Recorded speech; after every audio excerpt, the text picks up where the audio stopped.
What's good, YouTube? Huge news today as we see our first look at our new rarity, and it looks kind of like a parallel rare for these ultra rares that are going to be in Duelist Saga, and TRISHULA also released here, as well as you also said, I believe, Alex Buell, a Logia. But this is insane. This appeared on the Zodiac Duelist Facebook group. Apparently somebody's locals already has this out, and as you see, this is French Duelist Saga, and it looks pretty.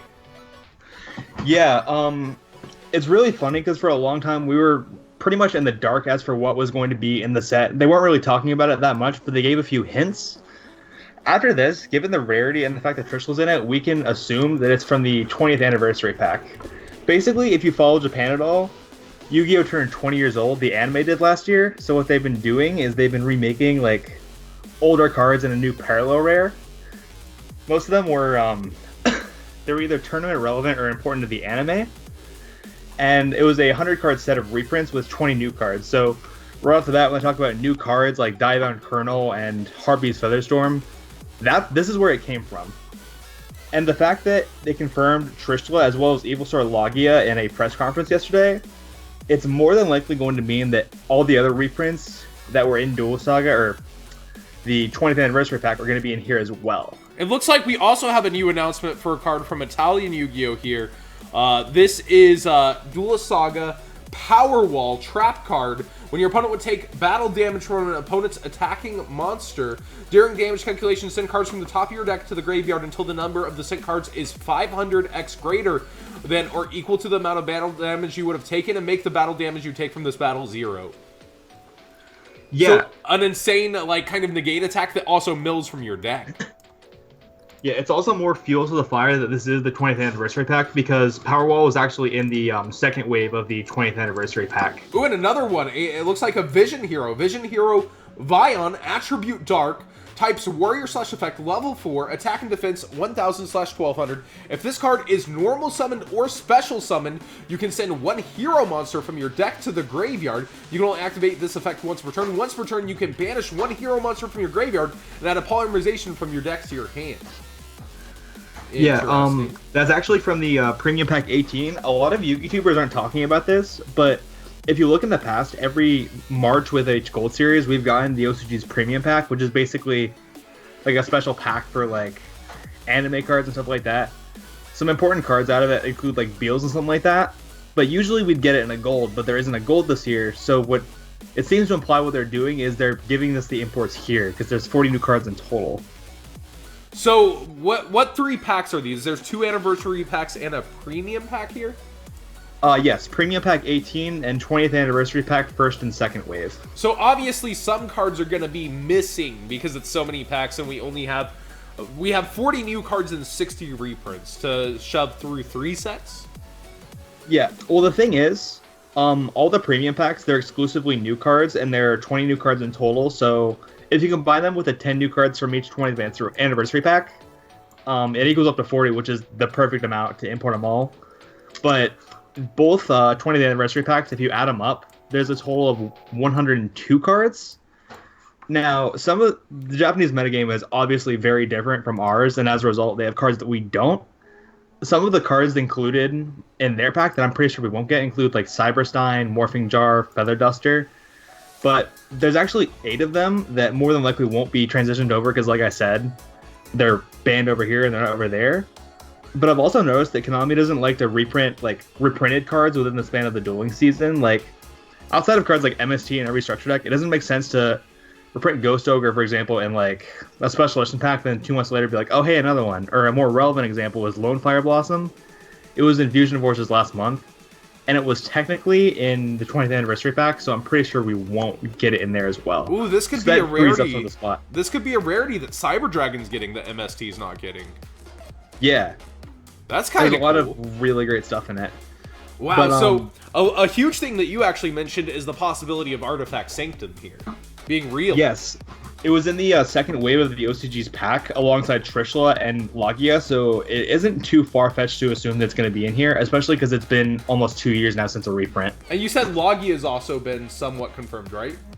Well, the thing is, when they talked about... Konami had a press conference yesterday with its stockholders to say, hey, here's the price we're releasing in the next few months. And when they talked about the dinosaur structure deck that's coming out next month, they mentioned that there's a lot of synergy with rank 4 monsters contained in both Maximum Crisis and Duelist Saga. And I looked at the set list from the Collector's Pack, or Anniversary Pack, and the only monster that fits that category is Evilsaur Logia.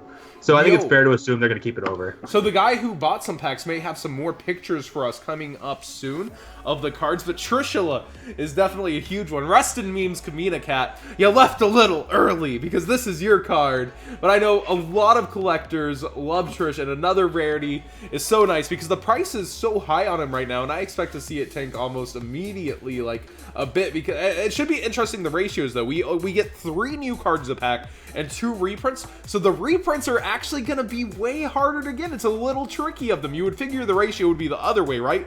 Because there's 60 reprints and 40 new cards, yet they're going to give 3 new cards per pack and 2 reprints. So things like Trishula, if Sanctum is in there, the reprints are going to be kind of hard to get in this rarity. And if anything is short printed, oh.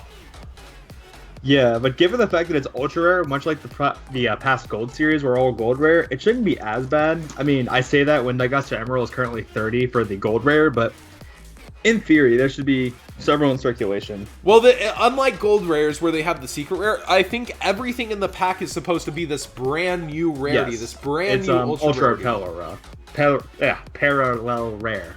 There we go. And unlike the past parallel rares, it's a lot sleeker and not as thick, right? Yeah, they actually it's not at all like a hobby league.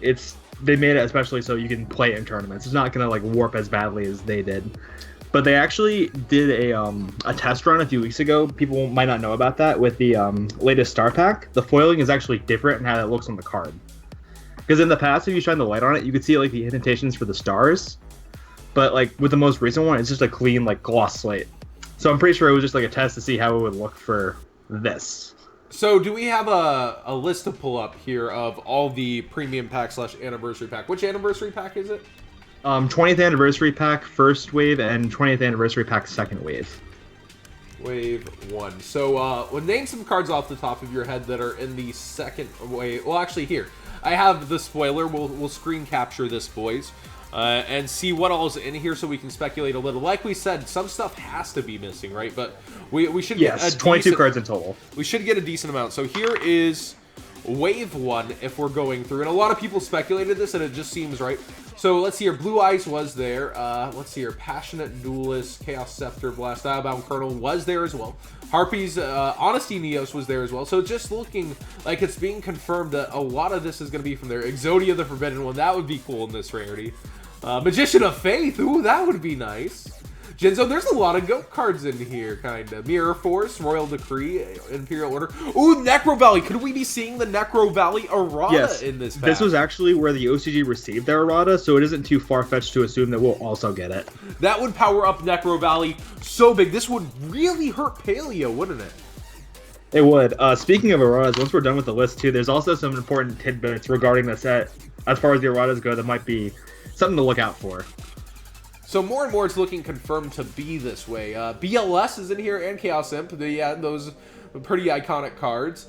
And you have D-Mock, Monster Gate, Doomcal. But there's so many cards here, right? That's 50 cards in this one pack.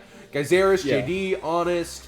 What a lineup. Dark Arm. What a nostalgic lineup. Mizuki would be big. I know the secret rare price went up. A lot of people might prefer this. Stratos. Ooh, Stratos. I bet you that's not in there almost. Oh my goodness. That would be the ultimate tease to receive this in that pack, right?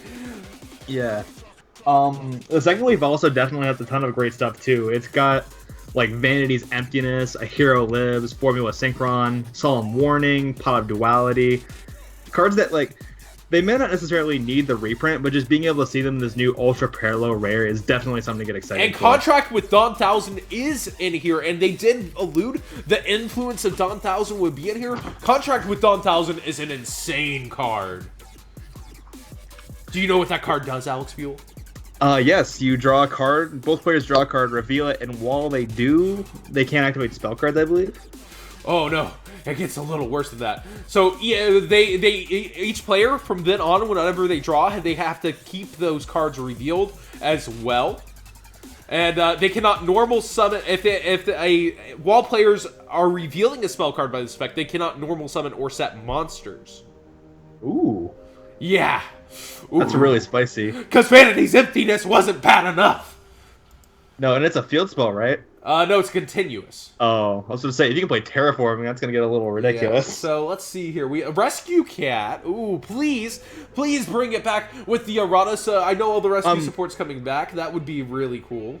Yeah, I'm glad you mentioned it, actually, because one of the other points that I want to make is if you refer back to, I want to say 2014, when they announced all the erratas for banned cards like Sinister Serpent, Ring of Destruction, and cards like that, they received it in a pack similar to this that we didn't get. However, that following spring in their Gold series, which was Premium Gold 2, Return of the Bling, we actually received those erratas. So, it sounds a little crazy, but hypothetically, you can't have an errata in the game and unban the card without there being a print of the card, because otherwise, how are you supposed to play the errata version, you know what I mean? Yeah, you need a translation of all things if you have the old versions. So, riddle me this. What if Konami were to hypothetically release this set with all the erratas, and then drop a ban list with all the erratas on the list? Ooh, that would be a huge way. Like, people speculated a ban list being around this set. That actually is starting to make a lot more sense on it being a plausible theory, but I still think it wouldn't be directly related to just this. I think it would also have to take into consideration what's happening on the 18th with 3 premiere events, and maybe that's why they waited. They get to introduce a set, and they get to assess properly of having 5 whole premiere events with full power zoo. And that could be a lot of reasons to hit a few things while bringing a few things back. Oh, man. Oh, man. Gateway of the Six Samurais in here, or Japan has 3 of those. But again, these 2 packs alone are 100 cards, and then there's the premium pack. So it should be really interesting to see what does make the cut and what doesn't. Yeah, but as a whole, the set it's tremendous. Like I said, Japan had something like this a few years ago with the Rarity Collection that we unfortunately never received. So I'm really glad to see that we're finally starting to get the power packs that they have over there. There's a lot of really great reprints to celebrate the game's history. Alright, YouTube, let me know what you guys think about this TRISHULA Rarity. How does it look to you guys? Do you enjoy the new look? I personally like it, and I think I'm going to be collecting quite a few of these from this set. What about you? And thank you very much, Team Zodiac's own Alex Buell, for joining me for this one. You knew a bit more about me, but now I'm a little caught up, so it should be really exciting to see what is coming for our Duelist Saga. Thanks for joining me, guys.